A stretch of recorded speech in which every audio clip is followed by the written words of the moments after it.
السلام علیکم دوستو، میرا نام ہے وقاص حیدر اور آپ دیکھ رہے ہیں حیدر ٹی وی۔ دوستو، دنیا میں زیادہ تر لوگ ایسے ہیں جو کہ جابز کرتے ہیں۔ ویسے تو ہر پروفیشن میں کئی قسم کی نوکریاں ہوتی ہیں، لیکن آج کے اس ویڈیو میں میں آپ کو ہسٹری میں کی جانے والی سب سے اگلی اور ویئرڈ جابز کے بارے میں بتانے جا رہا ہوں۔ تو شروع کرتے ہیں اپنا کاؤنٹ ڈاؤن۔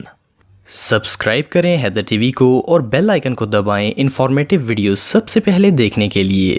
وامٹ کلیکٹر، دوستو اینشنٹ رومن کے بارے میں یہ مشہور ہے کہ وہ لوگ کھانے پینے کے بہت زیادہ شوقین ہوا کرتے تھے۔ ایون کہ جب ان کا پیٹ بھر جاتا تھا تب بھی وہ کھانا نہیں چھوڑتے تھے، بلکہ اور کھانے کے لالچ میں وہ زبردستی الٹیاں کرنے لگ جاتے تھے تاکہ مزید کھانا کھا سکیں۔ ان کے کھانوں میں بھیڑ کے دماغ، چوہے، ایون کہ جیلی فش آملیٹس بھی شامل ہوتے تھے۔ ان کے بارے میں فیمس فلاسفر سینیکا کا کہنا تھا کہ یہ لوگ کھاتے اس لیے ہیں تاکہ وامٹ کر سکیں، اور وامٹ اس لیے کرتے ہیں تاکہ اور زیادہ کھا سکیں۔ رومن کنگز کے محلوں میں ان کی الٹیوں کو صاف کرنے کے لیے خاص طور پر ورکرز کو رکھا جاتا تھا۔ ان کا نام وامٹ کلیکٹرز ہوتا تھا۔ ان کا کام یہ ہوتا تھا کہ جہاں جہاں بادشاہ یا اس کے گھر والے یا پھر آنے والے مہمان الٹی کرتے تھے، یہ اس جگہ کو پوچھا لگا کر صاف کرتے تھے، یا پھر یہ اپنے ہاتھ میں ایک باؤل لے کر کھڑے ہو جاتے تھے، اور جب بادشاہ کی فیملی میں سے کسی کو الٹی کرنی ہوتی تھی وہ اس باؤل کو ان کے منہ کے سامنے کر دیتے تھے تاکہ وہ اس میں الٹی کر سکیں۔ اس جاب کے بارے میں تو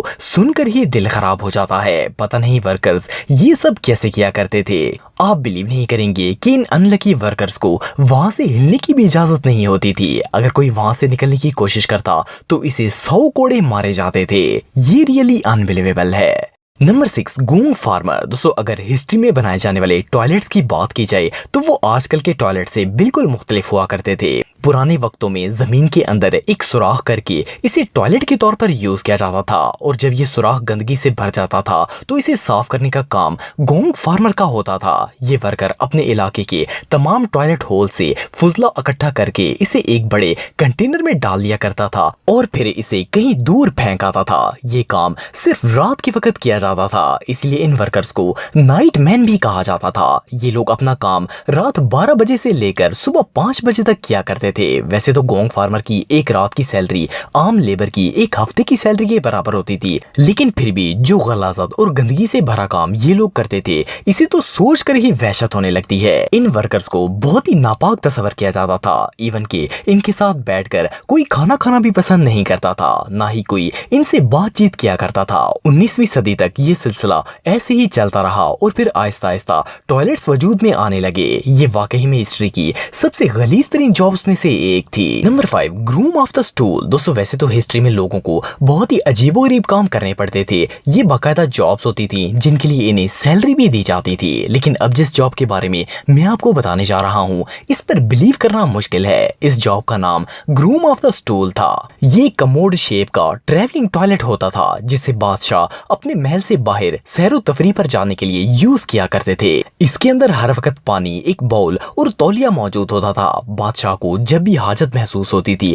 تو وہ اسے یوز کرتا تھا۔ یہ رواج کنگ ہنری دا 8 نے نکالا تھا اور اس کے بعد بہت سے بادشاہوں نے اسے فالو کیا تھا۔ حیران کن بات یہ ہے کہ جن لوگوں کو اس نوکری پر رکھا جاتا تھا وہ بادشاہ کے بہت ہی خاص آدمیوں کے بیٹے ہوا کرتے تھے۔ وقت گزرنے کے ساتھ ساتھ وہ بادشاہ کے پرسنل سیکرٹری بن جاتے تھے اور انہیں اعلیٰ تنخواہ اور کچھ بڑے فوائد بھی دیے جاتے تھے۔ یہ ٹریڈیشن 19ویں صدی تک ایسے ہی چلتا رہا اور اس کے بعد 1901 میں کنگ ایڈورڈ دا 7 نے بالآخر اسے ختم کرنے کا فیصلہ کیا۔ اینی وے، چاہے اس جاب کے جتنے بھی بینیفٹس تھے، یہ کام کرنے سے بہتر ہے کہ بندہ بھوکا مر جائے۔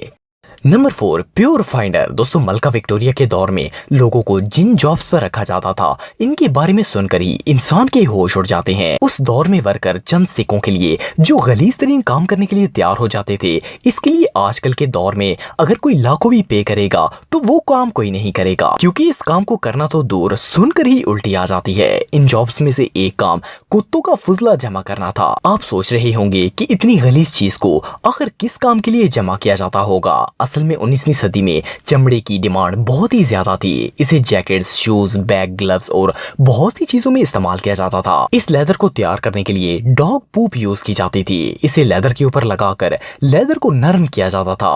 بلیو می، یہ بات تو سن کر ہی لیدر کے نام سے بھی نفرت ہونے لگتی ہے۔ بھلا کوئی ہر وقت استعمال ہونے والی چیز میں اس طرح کی گندگی کیسے برداشت کر سکتا ہے؟ صرف اتنا ہی نہیں بلکہ اس فضلے کو اکٹھا کرنے کے لیے باقاعدہ ورکرز ہائر کیے جاتے تھے جو کہ سڑکوں، گلیوں اور گندگی کے ڈھیروں سے کتوں کی مچائی ہوئی گندگی کو سمیٹ کر اسے چمڑا بنانے والی کمپنیوں کو فروخت کرتے تھے۔ اس فضلے کو پیور کا نام دیا جاتا تھا۔ اس سے بھی حیرانگی کی بات یہ ہے کہ کچھ ورکرز اپنے ہاتھوں کو اس گند سے بچانے کے لیے کوئی گلوز بھی استعمال نہیں کرتے تھے۔ یہ سچ میں حماقت ہے۔ نمبر 3، سن ایٹر۔ دوستو، ایک مسلمان ہونے کی حیثیت سے ہمارا یہ عقیدہ ہے کہ مرنے کے بعد ہمیں اچھے یا برے اعمال پر سزا اور جزا دی جاتی ہے، لیکن کیا آپ بلیو کریں گے کہ ہسٹری میں ایک ایسی جاہل قوم بھی گزری ہے جو اپنے مرنے والوں کے آخری وقت میں غریب اور کمتر لوگوں کو چند سکے دے کر ان کے گناہ ختم کروانے کی کوشش کرتے تھے؟ سننے میں تو یہ بات نان سینس لگتی ہے، لیکن یہ سچ ہے۔ 17ویں صدی میں برطانیہ کے بیشتر حصوں میں یہ رواج پایا جاتا تھا۔ جب کوئی انسان مرنے کے بالکل قریب ہو جاتا تھا تو اس کے رشتہ دار اس کے سینے پر روٹی کا ایک ٹکڑا رکھ دیتے تھے اور یہ تصور کیا جاتا تھا کہ یہ مرنے والے کے تمام گناہوں کو چوس رہا ہے۔ اس کے بعد گاؤں کے سن ایٹرز کو بلوایا جاتا تھا اور یہ روٹی کا ٹکڑا انہیں کھانے کے لیے دیا جاتا تھا۔ اس کام کے لیے انہیں پیسے بھی دیے جاتے تھے۔ یہ اسٹوپڈ لوگ سمجھتے تھے کہ ایسا کرنے سے مرنے والا گناہوں سے پاک ہو جائے گا اور اس کے سارے گناہ اس سن ایٹر کے کھاتے میں چلے جائیں گے، اسی لیے اب یہ سیدھا جنت میں جائے گا۔ اپنی طرف سے یہ سن ایٹرز مرنے والے کو جہنم کی آگ سے بچا لیتے تھے۔ یہ ایک جہالانہ رسم کے علاوہ کچھ نہیں تھا۔ ان سینیٹرز کو معاشرے میں بہت ہی بری نظر سے دیکھا جاتا تھا اور کوئی ان سے بات کرنا پسند نہیں کرتا تھا، نہ ہی ان کی کوئی عزت کرتا تھا۔ یہ جاب سچ میں بہت ویئرڈ تھی۔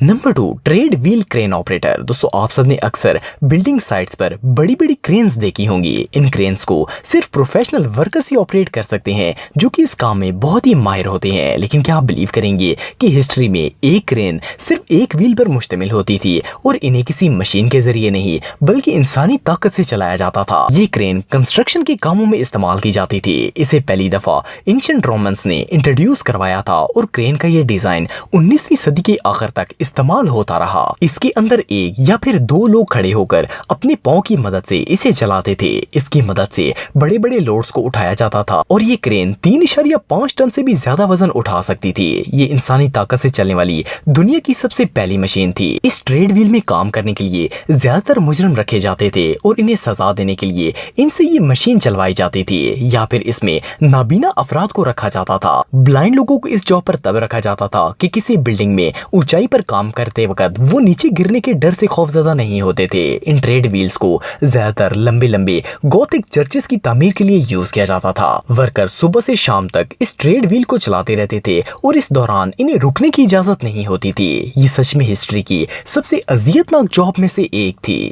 نمبر 1، وول فولر۔ دوستو، آپ میں سے اکثر لوگوں کے گھر پر کمفرٹ موجود ہوگا۔ کپڑوں کو دھونے کے بعد انہیں اگر کچھ دیر کے لیے کمفرٹ میں ڈپ کر کے رکھا جائے تو کپڑے بہت ہی نرم اور چمکدار ہو جاتے ہیں۔ یہ تقریباً ہر گھر میں ہی پایا جاتا ہے، لیکن ہسٹری میں ایک دور ایسا بھی گزرا ہے جس میں ورکرز کپڑوں کو دھونے کے بعد انہیں سافٹ اور شائنی بنانے کے لیے انسانی یورین کا استعمال کرتے تھے۔ اس کام کا آغاز 18ویں صدی میں انگلینڈ کے اندر شروع ہوا تھا۔ زیادہ تر جس کپڑے کو یورین کی مدد سے سافٹ بنانے کی کوشش کی جاتی تھی وہ اون ہوتا تھا۔ ان لوگوں کا ماننا تھا کہ یورین کے اندر پائے جانے والے نمکیات کپڑوں کو صاف اور نرم بنانے کے لیے بہت ہی مددگار ثابت ہوتے ہیں۔ خاص طور پر سفید رنگ کے کپڑوں کو تو یہ اور بھی 4 چاند لگا سکتا ہے۔ ایون کہ اس دور میں یورین باقاعدہ کام کے لیے سیل بھی کیا جاتا تھا اور جو لوگ یورین سے کپڑوں کو دھوتے تھے انہیں وول فولر کہا جاتا تھا۔ ان کا کام ایک ٹب میں بہت سارا یورین ڈال کر اس میں اون کے کپڑوں کو اپنے پاؤں کی مدد سے رگڑ رگڑ کر نرم بنانا ہوتا تھا۔ یہ بیچارے ورکرز کئی گھنٹوں تک اس گند میں پاؤں مار مار کر